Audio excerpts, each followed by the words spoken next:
gente, fruto podre do cinismo, oprimir a gente, nos manter no escravismo, empurrar no abismo e nos triturar com os dentes.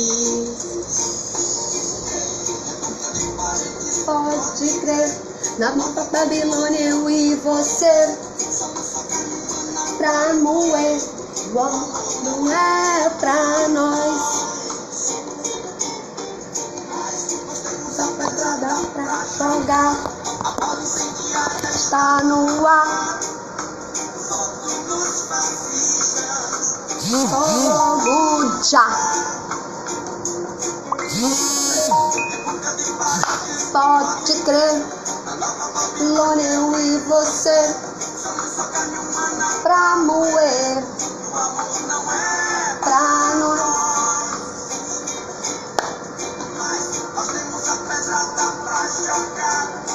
Incendiária está no ar, todos os fascistas.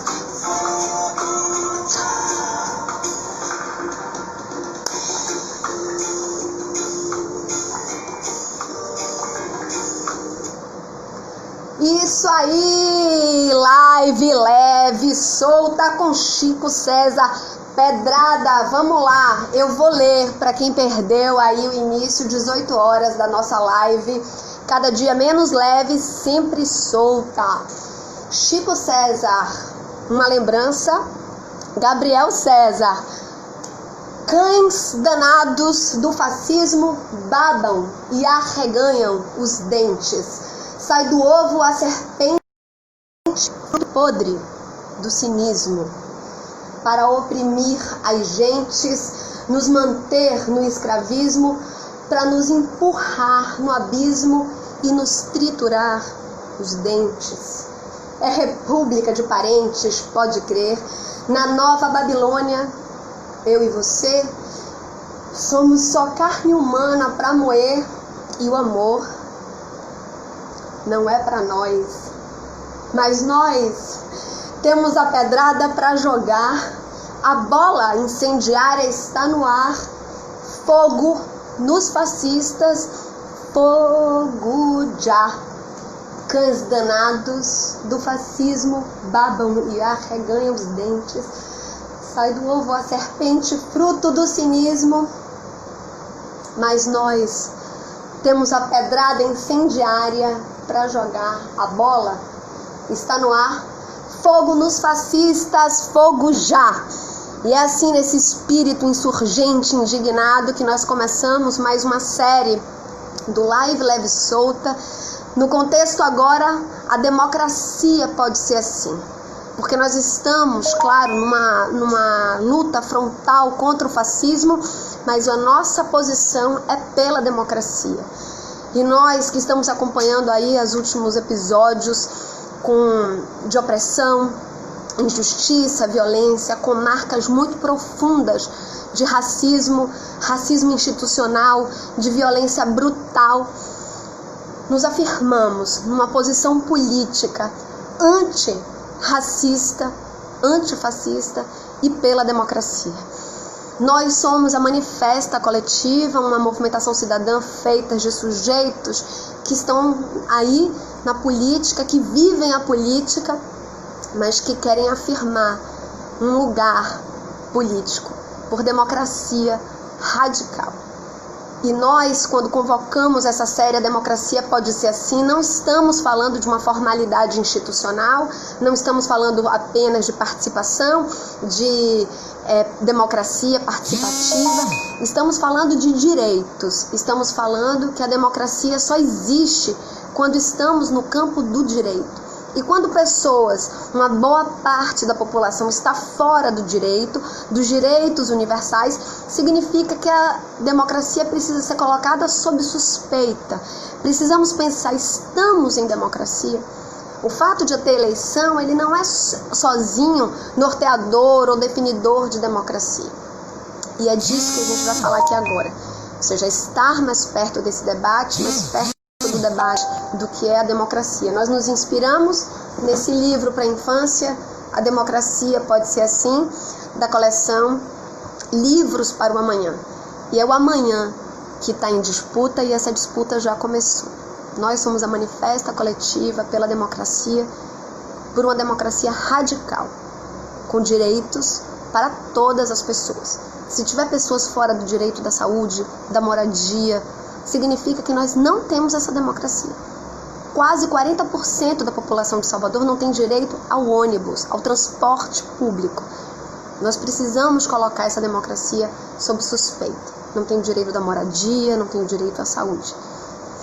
Mas eu não vou mais enrolar, nós vamos chamar aqui, agora, para a gente conversar um pouco do que está acontecendo, que é essa reação das torcidas antifas, das torcidas antifascistas, das torcidas do campo progressista que foram às ruas no último domingo em São Paulo por democracia, contra o fascismo. E a gente vai chamar aqui agora, para começar esse papo, ela, vamos lá, que eu vou pescar aqui, Arizinha Souza, da Frente Esquadrão Popular, estudante de artes e colunista do site Donas da Bola. Arizinha, a gente vai começar com você para eu entender um pouco o que está acontecendo aí com essas torcidas. A Arizinha já está aqui. Aê, bora Bahia! Eu quero dizer que eu sou Vitória. Nosso time não está exatamente no seu melhor momento, mas eu tenho que assumir.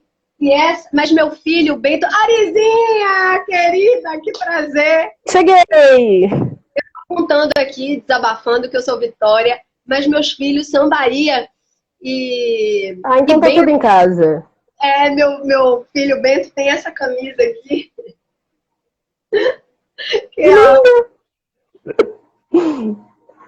Então eu falei, filho, eu vou pegar a sua camisa. Ele, que Bento sempre aparece nas lives.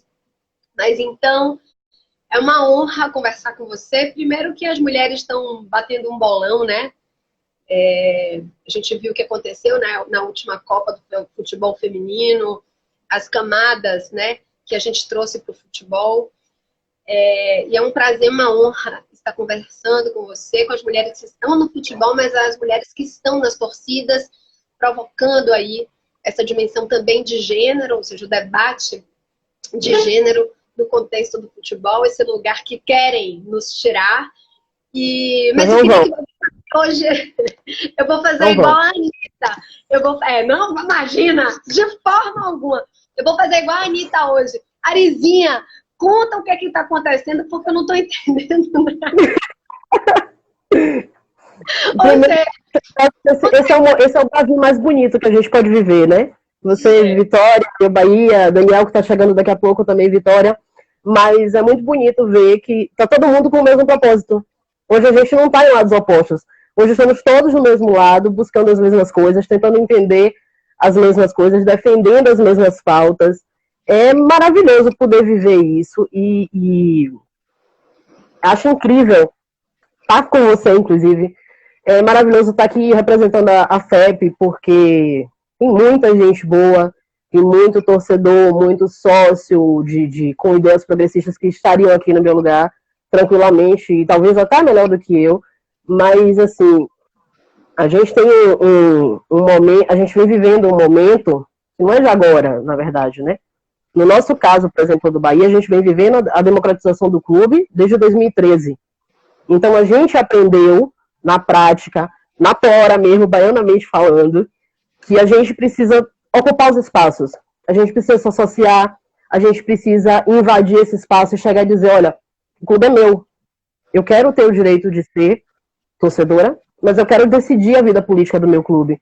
Eu quero decidir quem vai presidir o meu clube, mas eu também quero estar no conselho. Eu quero aprovar aquilo tudo que está sendo feito.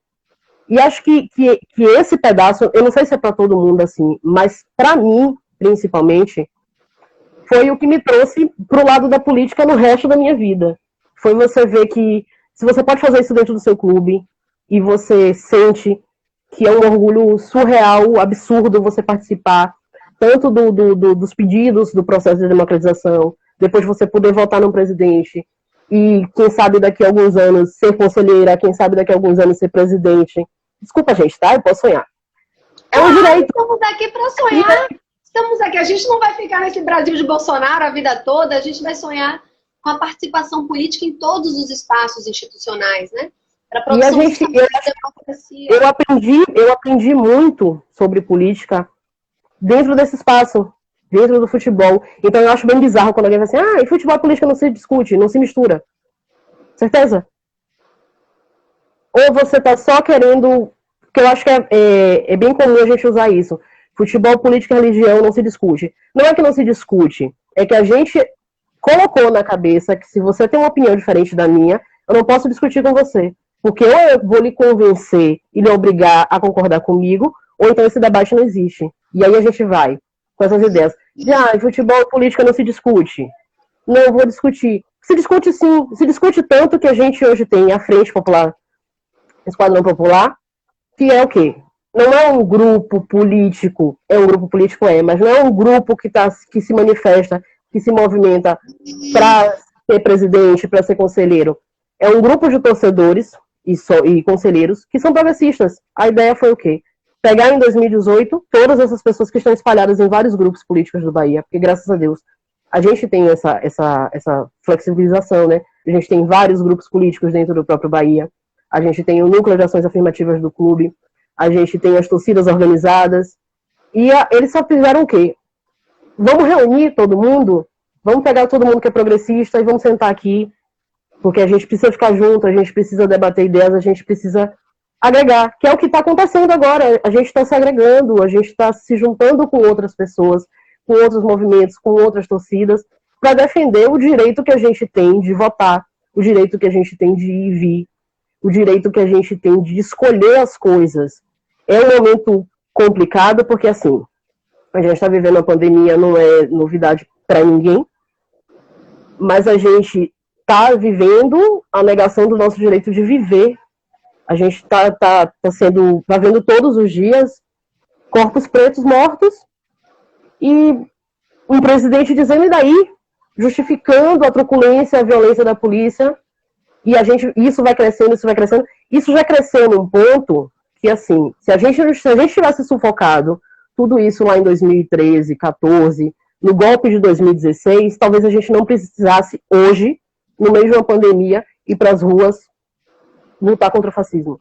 Mas a gente tem uma mania bizarra de subestimar as coisas, de achar que, Bolsonaro é doido. Não, ele não é doido. A gente precisa entender que Bolsonaro não é doido, que os seguidores dele não são doidos, que isso aí é uma questão de caráter, é uma questão de desejo de poder.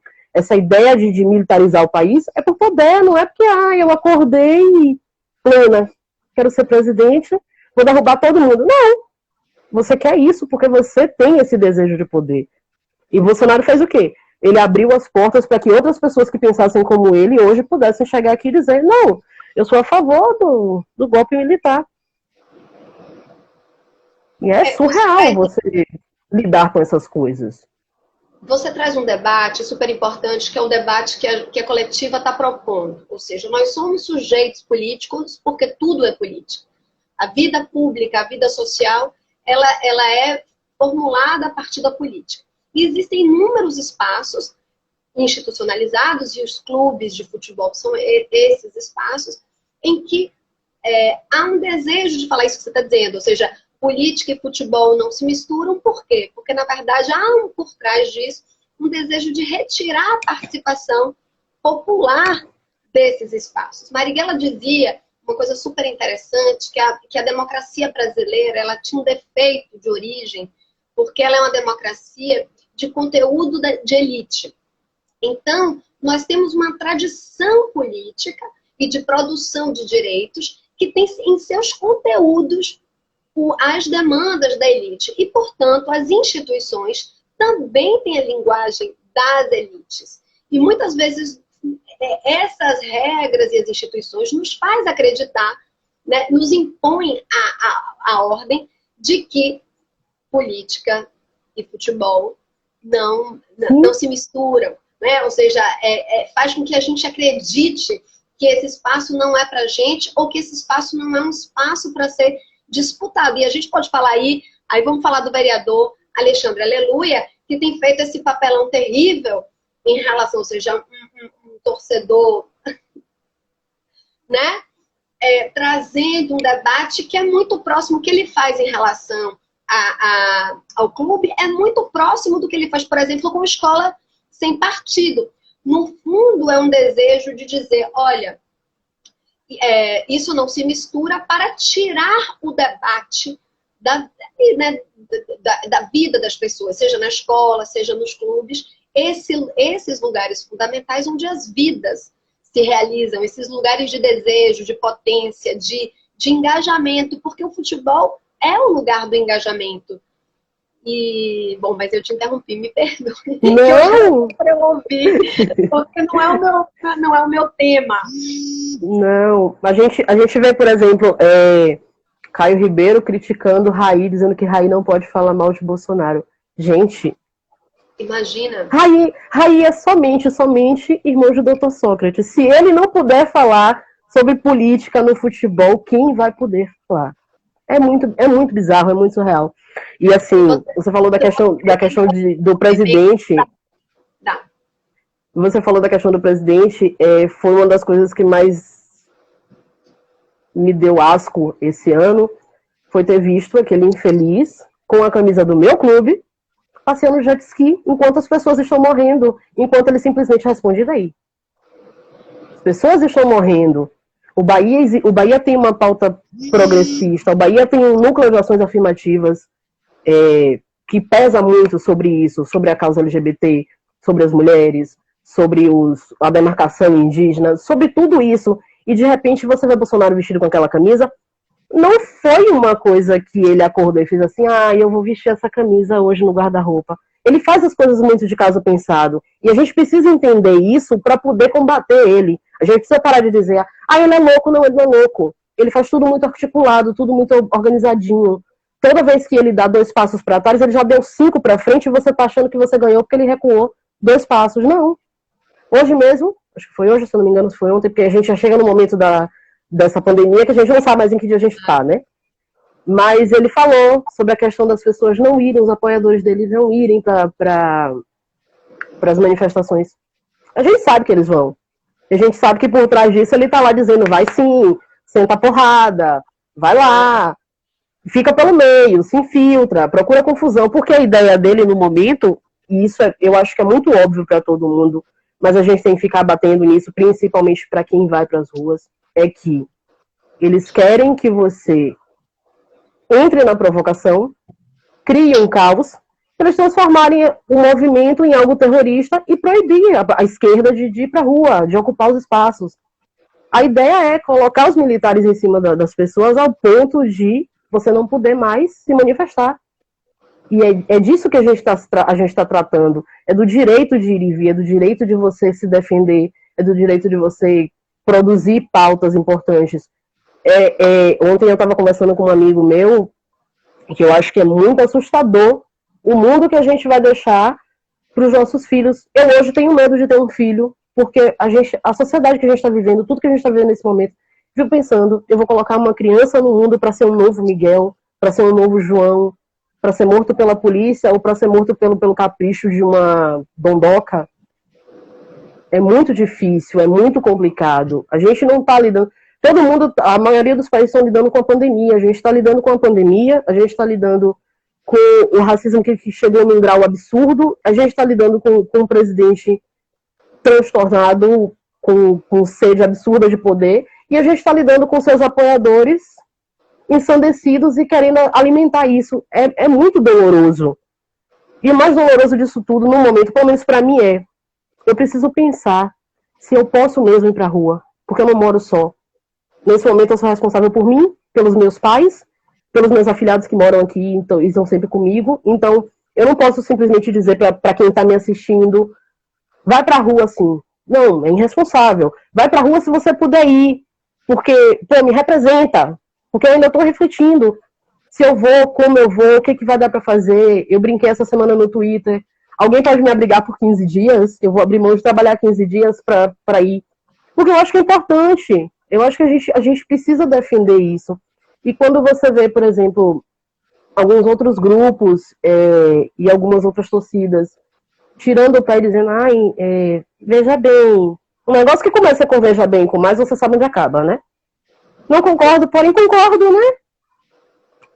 A gente precisa ir pra rua. E se você não pode ir, mas você tem alguém que está disposto a incentivar essa pessoa, mas monitora, quando chegar me avisa. Mas não faz a pessoa desistir. É um momento muito importante pra gente ficar nessa de, não, mas quando acabar a pandemia eu vou. Cara, você não sabe nem se você vai estar vivo quando acabar a pandemia. Você não sabe quando isso vai acabar, como isso vai acabar. E nessa brincadeira, Bolsonaro vai avançando com seus 300. Eles estão ocupando mais lugares onde a gente deveria ocupar. E a culpa muito disso é nossa. A gente tem criado debates que são muito tecnicistas. Eu vi esses dias as pessoas falando, eu falo pra caramba, né? E eu falo rápido. É pra falar. Eu vi esses dias as pessoas falando sobre ter mudado a cor da bandeira antifascista. Sinceramente, nesse momento, essa não é a pauta mais importante da nossa vida. E uma outra coisa, a gente precisa parar com essa ideia de dialogar academicamente. Eu preciso me fazer entender para todas as outras pessoas com quem eu convivo. Se é o meu vizinho que é advogado, se é a minha vizinha que é doméstica, se é a minha irmã que é engenheira, se é o fulano que trabalha ali no banco. Eu preciso falar de uma maneira que todas as pessoas entendam. E não é bradando, não é eu chegando para você, você não sabe o que é antifascismo, você é burro, vai estudar. Não, cara, você tá disposto a me ouvir? Senta aqui do meu lado. Não agora, né? Com 1,5 m de distância, mas senta aqui do meu lado. Vamos dialogar, deixa eu te explicar por que a coisa é assim. Vamos entender por que as coisas estão caminhando para esse lado. Sabe, eu quero você do meu lado lutando comigo. Eu tenho ranço de quem não foi votar, porque colaborou para o que a gente está vivendo hoje. Mas esse é um momento em que você tem que baixar todas essas barreiras. A gente é Bavi, mas nesse momento somos todas as mesmas pessoas lutando pelos mesmos direitos. Ano que vem a gente é Bavi de novo, cada um do seu lado da arquibancada, e um abraço e... E você está trazendo uma coisa... Minha família toda é Vitória, e nem por isso eu fui deserdada. Então, estamos vivos. Você está trazendo muitas coisas super importantes, né, para o debate político. Queria que você falasse um pouco, eu vou fazer algumas perguntas para a gente, daqui a pouco a gente vai trazer Daniel, não sei se ele já chegou aí, mas você traz... Primeiro Daniel que eu achei por muito... aqui já. Tá, então massa. Primeiro que é importante falar de como é que vocês estão organizando essas ações afirmativas que você trouxe pinceladamente. São ações que são fundamentais, têm sido fundamentais para a construção de um espaço de debate desse campo progressista. Eu acho que é fundamental que a gente perceba que a política, isso que a gente estava falando, não se dá apenas nos partidos, nas instituições, nos lugares institucionalizados, mas nesses lugares de agrupamento. A política é justamente esse lugar do encontro, do dissenso, e, portanto, todos esses debates são fundamentais para a construção de uma narrativa democrática, né, em que a gente se encontra e a democracia é esse espaço de tensão, é tensão o tempo inteiro de posição, de entrar, e o Bahia tem feito uma luta por campo, por democracia, por direitos, que é muito linda e que precisa... E já espalhou o Brasil. Acho que eu queria que você contasse um pouco pra gente, né? Essa ação. 2, você fala desse lugar, né? Do encontro entre torcidas e que ano que vem a gente se encontra aí no Baianão, no Brasileirão, sei lá o quê, que é um pouco esse debate também do somos 70% e juntos, que dividiu aí um pouco o campo progressista. Algumas pessoas dizendo que nós não deveríamos estar juntos, outras defendendo porque essa conciliação ela não é programática, ela é por defesa de algo que é comum. Existe algo que é comum a todos. E depois tem algo que se dá no campo do debate político que é programático. E aí nós vamos disputar. E a democracia é basicamente essa disputa de campo. Mas o que está em jogo hoje não são as disputas de programa ou as disputas programáticas. Disputa que é aquilo que é a democracia, esse comum que deve ser a todos, ele está ameaçado pelo avanço do fascismo, pelo avanço do autoritarismo. Então, eu queria que você contasse um pouco a posição que vocês estão enfrentando, as ações afirmativas e qual é a perspectiva de vocês para o domingo. Vamos lá. Primeiro, A gente vai estar sempre falando sobre isso. Eu acho que democracia é um negócio que a gente tem que tatuar para não esquecer nunca mais. A gente vai viver lutando pela democracia. Se é dentro do clube, se é pelo país, se é numa reunião de condomínio, mas a gente vai viver isso. Eu, com 15 anos, a diretora estava em um colégio católico, né? E a diretora me chamou de agitadora. Eu não entendia lá, mas eu entendo agora, realmente, eu era agitadora, porque eu era a pessoa que fazia abaixo-assinado para querer as minhas coisas e os meus direitos. Então, obrigada por ter me chamado de agitadora, tá? Agora eu entendo. Agitadora, maravilhosa. Naquela época, agora eu acho lindo. Obrigada, irmã. Mas, enfim, a gente fala muito... Eu acho que essa questão do Núcleo de Ações Afirmativas do Bahia é das coisas que eu mais me emociono quando eu falo, e não é piegas, não é qualquer coisa. É muito bonito, porque... o olho, deixa eu olhar. É muito bonito, porque você vê o nosso clube... Um dia vai ser seu. O nosso clube... É porque tá bonito mesmo. Abrindo as portas para pautas que são extremamente importantes. Não adianta o Bahia se intitular Clube do Povo se ele não traz o povo para perto dele. O Núcleo de Ações Afirmativas do Bahia hoje é a coisa mais bonita que o Bahia tem. E você vê como ele reflete não só na sua torcida, mas ele reflete nos jogadores. Hoje você vê, por exemplo, ontem Roger Machado deu uma entrevista maravilhosa falando sobre racismo, uma de várias, né? Porque Roger sempre uma aula atrás da outra. Mas você vê, por exemplo, Flávio se manifestando, que é um jogador nosso. Você vê Gregory se manifestando e apoiando uma instituição aqui. O jogador que não é daqui se tornou embaixador de uma instituição aqui porque entendeu, e eu acho que é muito disso, pelo núcleo das ações afirmativas do clube. Então, eu me lembro quando a gente começou, ano retrasado, já estou perdida no tempo, isso é real, o Bahia postava alguma coisa dentro desse núcleo e a galera ia pra cima. Não se mistura, aquela coisa absurda. Ai, o que é isso? Tá fazendo Bahia de palanque político. A gente chegou esse ano num momento em que torcedores de outros clubes fazem assim, e aí? Cadê a publicação do Bahia? Isso é do caralho. Você tá vendo outras pessoas falando assim, meu Deus, se eu não torcesse pro meu clube, eu ia torcer pro seu. Não é só pelo futebol, mas é pela maneira que o clube usa. O Bahia vem defendendo pautas que são pautas da nossa vida. Quando você tem uma Ronda Maria da Penha, você tem uma Ronda Maria da Penha dentro do estádio, e eu sofri com isso dentro do estádio. Um babaca eleitor de Bolsonaro disse que quando Bolsonaro fosse eleito eu não ia estar mais na arquibancada porque ele não era o meu lugar.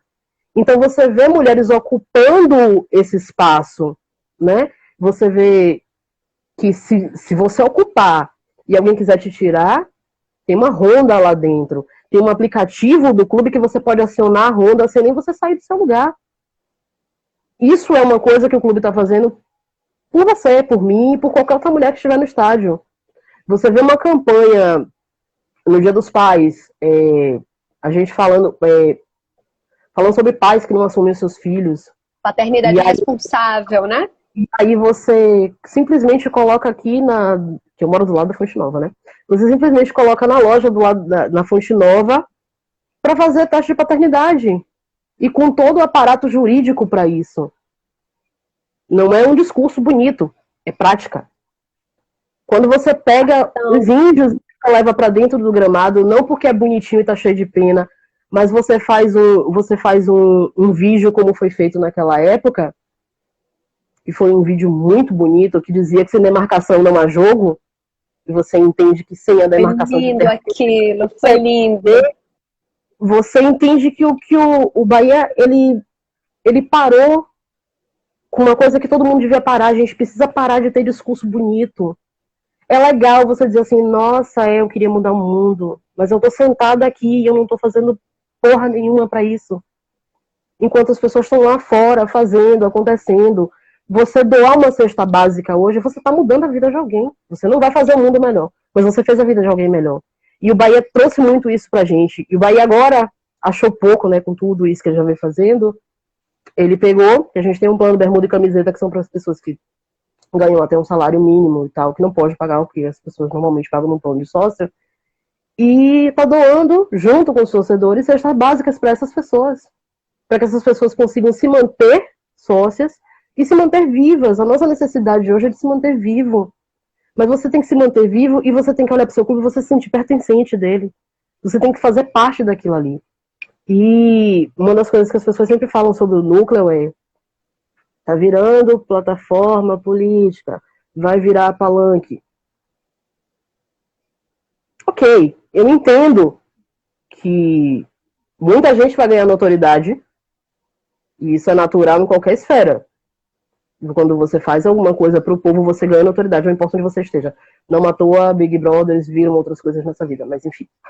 E por isso que existe uma briga, não é uma briga, né? Mas é um debate muito em cima disso aí, de transformar o núcleo de ações afirmativas do Bahia em algo institucional. Uma coisa que Guilherme Beltrame, que é o nosso presidente, ele sempre fala: o núcleo de ações afirmativas, ele precisa deixar de ser uma política de governo para passar a ser uma política de Estado.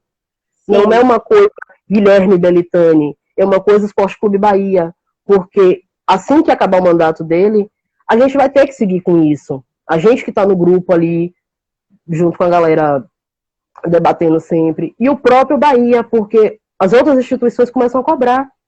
Hoje, quando o Bahia hoje fez uma postagem linda sobre a natureza e tal, e se ele não fizesse, você ia ver a galera perguntando: cadê o Bahia? A gente já chegou num ponto e que não dá para recuar, porque vai ter sempre alguém perguntando. Posicionar, né? Ou seja, a posição para tudo. E qual você é a posição do domingo? Sabe? Você tem que estar ali o momento todo. E qual vai ser a posição do domingo? Eu tô doida para saber qual é a posição do clube para o domingo. Como é que vai ser essa manifestação? Vocês que estão aí entrando em campo para tudo, marcando posição. Qual é a posição do clube para o domingo? Eu te confesso que eu ainda tô a gente tá assim, naquela conversa amistosa, sabe, de grupo. A gente não chegou num ponto em que diz assim: o Bahia vai pegar suas bandeirinhas, botar debaixo do braço e vai. Mas, assim, eu acredito que o Bahia também não vai dizer: não vá, fique em casa, esse não é o momento. Porque a gente entende que esse não é o momento. Eu vi muitas publicações, inclusive, acho que foi a Brigada falando sobre isso, que eu acompanho muito a Brigada. Eu acho que a gente precisa acompanhar outras torcidas, outros movimentos, para entender, independente de qual time seja. Eu sigo todas as torcidas LGBTs de todos os clubes, porque a gente precisa entender se, por exemplo, o que você está sofrendo aqui está acontecendo em outros lugares. Se o seu coletivo está caminhando certinho, ou você está desviando, porque existe um certo padrão. Existem coisas pautas que são comuns. Então, se você começa a olhar e eu vejo assim: a torcida Bahia Antifa mesmo, ela é muito parelha com as ideias da Frente Esquadrão Popular. Eu diria até que são irmãs, né? Mas assim, tem uma galera da FEP que não faz parte da torcida Antifa, mas que vai estar lá, vai estar todo mundo junto, todo mundo nesse momento. A FEP se posicionou muito nessa questão de que vai sim às ruas, produzir o material para ir às ruas, mas está conscientizando muito a galera na questão de que tem que ter cuidado, que não é oba-oba, que não é para chegar de qualquer jeito. Tanto que a galera tá se organizando para estar 14 horas no Guatemi, para sair todo mundo junto. Algumas pessoas que não se conhecem, para conhecer outras pessoas, para ter um certo contato. É uma proteção também, a gente precisa se cuidar. É um momento de cuidar um do outro. Então, eu não sei se o Bahia vai chegar nesse ponto desse posicionamento intenso, mas deixou uma brecha. Quando você vê, por exemplo, semana retrasada, perdida no tempo, parte 50, o Bahia fez uma nota, e aí estava todo mundo falando, porque o Bahia precisava dizer que não gostou de Bolsonaro vestir a camisa do clube. Não pode, todo mundo tem o direito de vestir a camisa do clube. Eu odiei, mas eu não posso lá arrancar a camisa dele. Mas aí o Bahia soltou uma nota maravilhosa em que em algum momento estava lá escrito: apesar de você. Você não entendeu que esse apesar de você tem todo, é porque você está precisando dar uma estudadinha na história do seu país. E isso é uma coisa que a gente precisa fazer, sabe? E é uma coisa que o Bahia tem feito de uma maneira linda. Sou suspeita. Mas o Bahia tem feito de uma maneira que ele traz o torcedor para perto e ele fala com você de uma maneira que você entenda. A gente precisa dialogar, a gente precisa ser ouvido. E não é gritando, não é ofendendo. A gente precisa desse diálogo intenso. Então, eu acho que o Bahia não vai nem dizer que não vá para a rua, nem dizer vão para a rua que eu me responsabilizo. E as torcidas Porque vão se organizar. É pesado para essa questão. Vão entrar em campo. Mas está organizando nesse momento. Por exemplo, a maior organizada do Bahia soltou uma nota ontem dizendo que eles não vão se envolver e que política e futebol não se misturou. Desculpa. Mas alguns... a Aline Prado tá querendo saber da brigada. Eu sei, meu amor, que eu sou chata, mas daqui a pouco a Daniela tá aí. Mas tem uma galera... Calma. Tem uma galera da própria organizada que disse que vai colar no movimento, que vai estar com outras pessoas.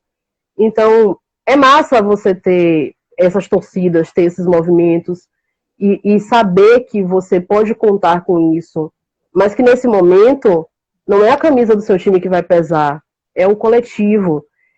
Foi muito bonito, por exemplo, no domingo, a gente vê torcedores de São Paulo, Palmeiras, Corinthians, que não se dão nem bom dia, mas eles estavam lá, um segurando o braço do outro. Porque esse é o nosso momento. Ano que vem a gente volta a bater boca por causa de futebol, porque meu time é melhor do que o seu, porque a gente tomou tanto. Mas esse é o momento em que a gente precisa defender essas pautas, a gente precisa defender as pessoas, mas a gente precisa se cuidar, a gente precisa fazer isso com muita responsabilidade. Claro. Meu amor, muito obrigada. Eu vou ter que chamar esse amigo Daniel Caribé, esse companheiríssimo, essa figura tão, tão querida. Um prazer te conhecer, admiração, carinho. A bola incendiária está no ar, né? Tá aí, tá na roda, tá em campo pela democracia, contra o fascismo. Sorte, lindo, e a ação e a atuação sua e da FEP. Nesse momento. Vamos todos juntos. Um beijo. Espaço. Queria mandar um beijo para Thiago César, Gabriel César também. Esses amigos queridos, ó, que são, ó, Manifesta Coletiva. E para você, meu cartaz, Mulheres Radicales. Um beijo, meu amor. Vamos de Daniel Caribé agora. Obrigada, Marighella. Gente, cadê? A Brigada Marighella tá aí com tudo. A voltar nos comentários aqui para mim. Vamos lá, eu já vou direto para Daniel Caribé. Cadê você? Ai, cadê Daniel Caribé? Como é? Ai, Daniel, chama aí. Como é, Daniel? Eu não tô conseguindo chamar Daniel Caribé porque ele tem uma... Ai, desculpa, ele tem uma arroba diferente. Como é? Daniel, você tá aí? Alguém sabe, gente, qual é a arroba de Daniel? Tem que chamar. Cadê? Brigada Marighella. Gente, aí é Brigada Marighella. Não tava entendendo. Brigada Marighella recusou. É Brigada Marighella, vamos.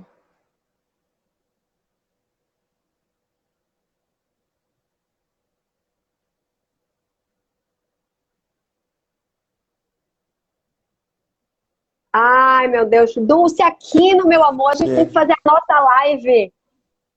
Cadê? Você. Ai, tá chegando. Agora! Ai, querido, ó. Tá me ouvindo, Maria? Super bem. Super bem. Você Desculpa, me ouve? Desculpa, atrapalhação. Super bem também. Massa. Prazer estar aqui falando com você mais uma vez e representando a Brigada Marighella nesse momento de super exposição e de debates super acalorados. E confusos também, porque o debate vai ser confuso aqui hoje. Mas vamos, porque Mas vamos. a gente tem acho que a gente tem um momento muito difícil do mundo, né? E do Brasil. Vimos que essa semana um deputado bolsonarista, você viu o projeto de lei que queria tipificar as torcidas, né, antifascistas como terroristas. Nós estamos vivendo num momento de gravidades muito profundas e temos, claro, muito dissenso no campo político, mas eu acho que agora é um momento, e por isso que nós quisemos começar essa série da democracia, pode ser assim, trazendo esse mundo, né, que tem suas contradições, seus dissensos, mas tem uma agenda que é comum, que é uma agenda progressista, que é uma agenda de direitos, que é uma agenda de defesa, né, de algumas premissas básicas da vida. Queria que você contasse aí pra gente, Daniel, como é que a Brigada tá vendo. Quero mandar um beijo também pra Franciel, viu, meu amigo? Gente, é muito amor nessa Brigada. Vocês nunca me convidaram para ser da Brigada Marighella. Ficam convidando o Wagner Moura. No maior charme. A gente está devendo para você a camisa da Brigada. Estão me cobrando aqui. Era para eu ter entregado uma camisa da Brigada naquela homenagem que foi feita a Marighella, né? Tava toda a família lá reunida, mas eu não levei camisas em quantidade suficiente para entregar para todo mundo e acabei falhando nessa missão que me deram. Mas, mesmo com pandemia, daremos um jeito de essa camisa chegar na sua casa. Tudo bem, tudo certo. Para não ser dominada pelos tricolores pequenininhos que tem aí. Eles não, que esse povo na minha vida tem um amor profundo. Mas vamos lá. Daniel, além de Brigada Marighella, de ser um militante, né? Na verdade, além de ser um militante, não, é antifascista desde sempre, como ele mesmo disse, militante do direito à cidade, militante da mobilidade urbana. Daniel, conta pra gente como é que você está vendo isso e como é essa relação com o clube, com a posição do clube, com a posição da Brigada em relação ao que está acontecendo. Pois é, Maria. Assim, nesse momento está havendo uma confusão muito grande. Na verdade, essa confusão sempre existiu. Mas como as pessoas não se interessavam muito pelas torcidas organizadas ou pela própria cultura torcedora de arquibancada, a gente nunca teve a oportunidade de explicar para as pessoas, e principalmente as pessoas de esquerda, o que acontece nos estádios de futebol. E agora, nesse momento, que até grupos que criminalizavam a gente, ou que olhavam para a gente com um certo receio, um certo medo, um certo desprezo, passam a colocar na gente uma esperança de transformação desse momento tão complicado do nosso país. Então, assim, eu queria começar falando um pouco sobre essa diferença entre torcidas antifascistas, torcidas organizadas e frente de torcedores. Maravilha. Então, por exemplo, todo grande clube brasileiro tem essas três organizações. No Bahia tem uma série de frentes de torcedores, né? Por exemplo, a Frente Esquadrão Popular, tem a sua própria torcida antifascista, né? Tinha a torcida antifascista Ultras, que agora se converteu na Antifa do Bahia, e tem também suas torcidas organizadas, como, por exemplo, a Bamor, né? Que é uma torcida organizada de mais de 30 anos, se eu não me engano, e que, inclusive, se posicionou também a respeito desse ato, como comentou Arizinha um pouco antes de mim. E no Vitória também tem isso, né? No Vitória tem a Brigada Marighella, que se assume como uma torcida antifascista do Rubro-Negra, do Barradão. Tem a Frente Vitória Popular, né? No caso, eu também sou da Frente Vitória Popular, eu sou conselheiro do Vitória pela Frente Vitória Popular, mas que não se assume antifascista e não se assume como torcida. Ela tem um papel um pouco diferente nesse momento, né? Na vida do clube, nas disputas internas do clube, que é muito complicada as disputas no Vitória. A gente sabe que este é um clube extremamente conservador, uma diretoria que flerta muito com fascismo, inclusive, né? Elogia bastante as atitudes de Bolsonaro, de vez em quando faz uma criticazinha aqui ou a outra ali, mas no geral está bem sintonizado com isso. Isso se reflete na arquibancada também, obviamente, né? Uma repressão nas arquibancadas mais intensa no Barradão. E temos também as torcidas organizadas. Então, por exemplo, a torcida organizada maior do Vitória, a TUI, ela tem uma posição mais flexível e mais próxima das torcidas antifas nesse momento de disputar as ruas contra os movimentos conservadores. Então, esses movimentos se misturam em alguns momentos, pessoas que participam de um, de outro, de dois ou até dos três, né? às vezes se contrapõem, então há torcidas organizadas muito conservadoras, né? Ou na própria torcida organizada, na mesma torcida organizada, há pessoas que são mais conservadoras, contra, por exemplo, a inserção da pauta LGBT nos estádios, né? Isso é uma resistência muito grande nas arquibancadas, e tem setores das torcidas organizadas ou torcidas organizadas inteiras que são mais à esquerda, né? Ou são mais progressistas, né? Que dialogam mais com as torcidas antifascistas. Então, assim, essa confusão é importante a gente desfazer nesse momento para a gente entender o papel de cada um. Né? Entender o papel de cada um. E esse é o momento das torcidas antifascistas, não é o momento das frentes, não é o momento das torcidas organizadas conservadoras, mas dos setores progressistas, das torcidas organizadas conservadoras, e, claro, né, de todos os intelectuais, estudiosos, acadêmicos que estão estudando de forma muito marginal nas universidades, né, mas estão estudando o futebol e as torcidas organizadas, essa cultura torcedora. Então tem isso que a gente precisa trabalhar nesse momento. Bom, tem um pessoal aqui te pedindo para depois, se der tempo, você falar um pouco da participação das mulheres no futebol, que estão batendo aí um bolão, a Ju Paraguaçu pedindo fala das mulheres. Sim, posso falar.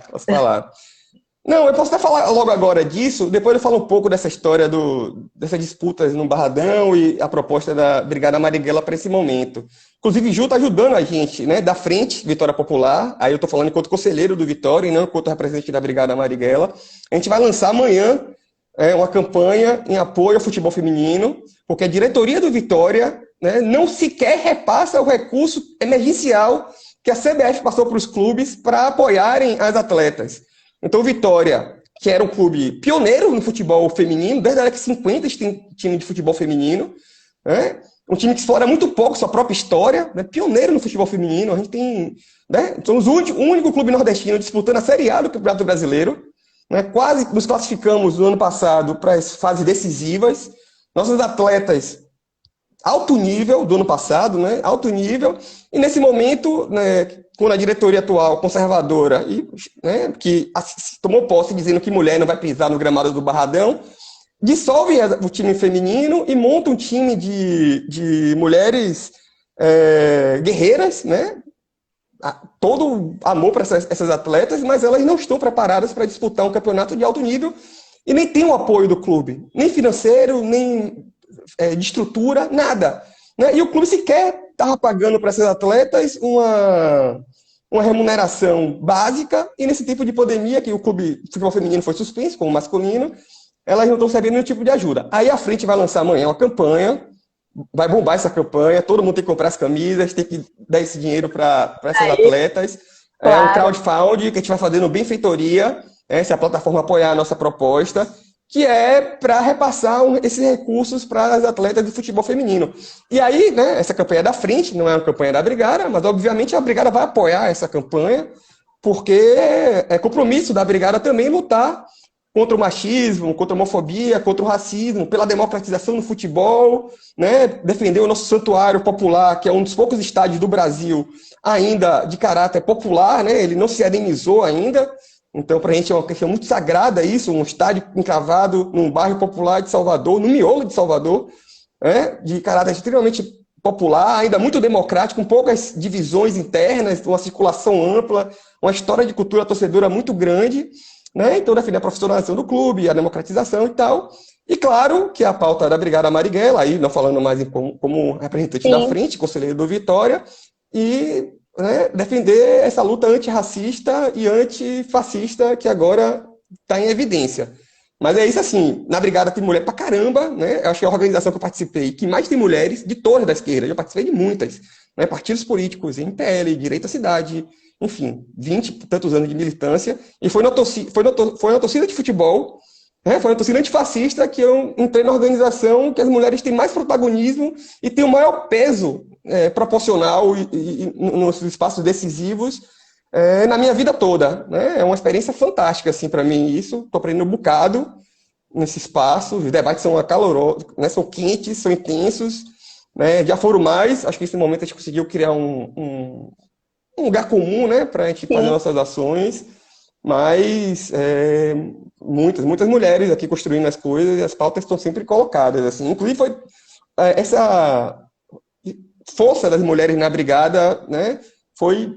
Aí é uma avaliação minha, né, não foi a avaliação coletiva que a gente fez ainda. Para mim foi fundamental para a gente tirar nossa posição em relação a essa pandemia, porque é uma relação de cuidado, né? A gente está tirando uma relação de cuidado, de pensar nas vidas, mais do que na guerra, no confronto, pelo menos nesse momento, temporariamente. Mas aí eu explico mais para frente a nossa posição. Daniel, você fala duas coisas super importantes. Primeiro, da relação de gênero com a prática de cuidados, né? Ou seja, aquilo que está... e que, portanto, todos os lugares onde tem mais mulher, majoritariamente feminino, você consegue perceber a vida não só do ponto de vista da produção, mas consegue ver essa dimensão do cuidado. E é por isso, primeiro a gente convoca os homens, né, para as funções de cuidados, né? Ou seja, dividir conosco essa função, para que eles participem dessas funções, saibam o que é uma vida dos cuidados, porque é um lugar que é precarizado do ponto de vista da sociedade, ainda não é visível, né, no campo capitalista, mas também é fundamental que essas mulheres estejam nos espaços públicos, nos espaços institucionalizados, para justamente colocar essa agenda e essa pauta articulada com a vida, porque os cuidados estão articulados com a vida. E é isso que Marighella falava muito. O próprio Marighella, que dá nome à brigada, em quem vocês se inspiram, falam que a política precisa estar em todos os lugares em que tem povo, população, gente, reunião, né? Então, mesmo com aquelas posturas mais tradicionais do partido, mais convencionais em relação à participação política, Marighella foi justamente alguém que rompeu e falava sobre... Tem aquele carnaval emblemático, né, que Prestes fala para não ir para o carnaval, como se o carnaval fosse algo alienante. E Marighella disse, não, em qualquer lugar que tem população, nós temos que estar. E acho que é um pouco esse o debate.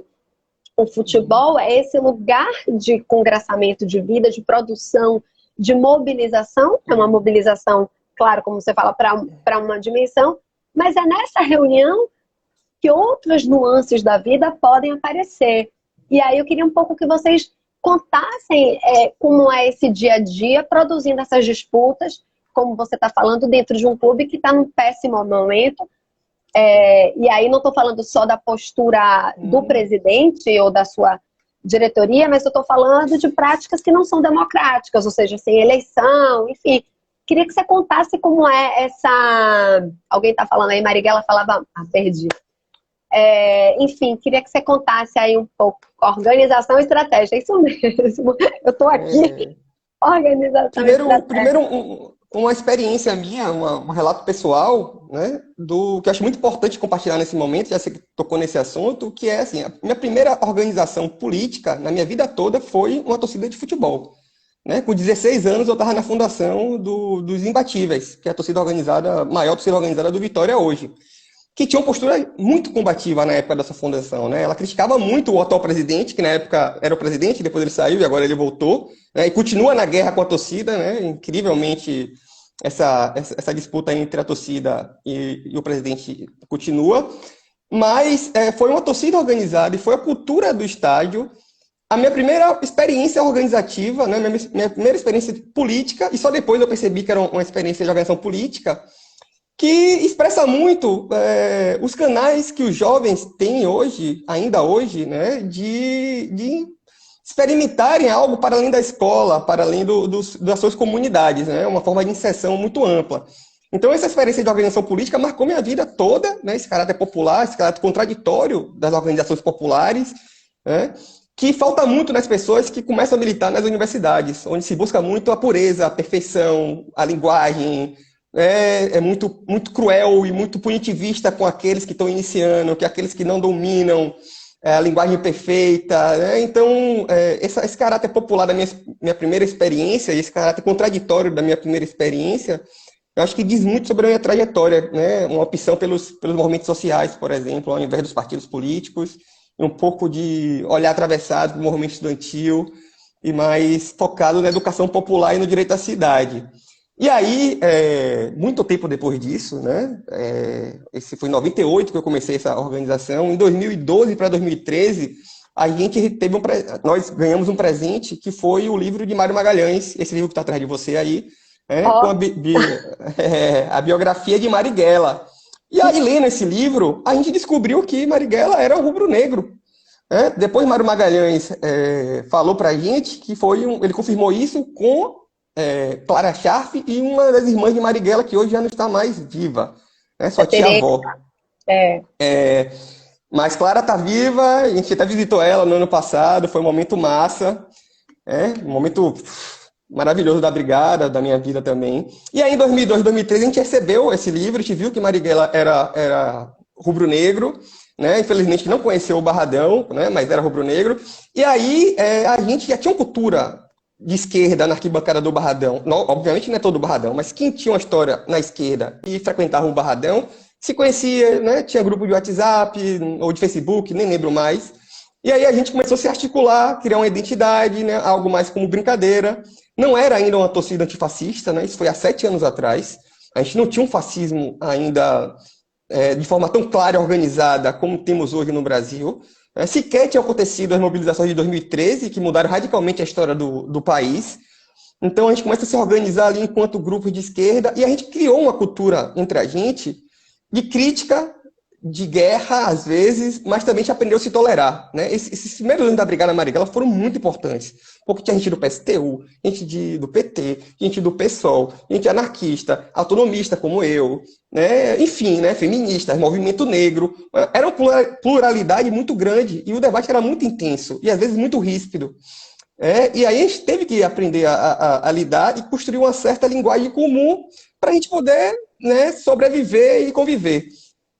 A esquerda ainda não estava em baixa, a esquerda ainda não estava acuada, o governo ainda era do PT, né, ainda estava lá em cima. As mobilizações de 2013 tinham acabado de acontecer logo após a nossa fundação, e obviamente a Brigada Marighella internamente rolou vários embates em torno dessas mobilizações também.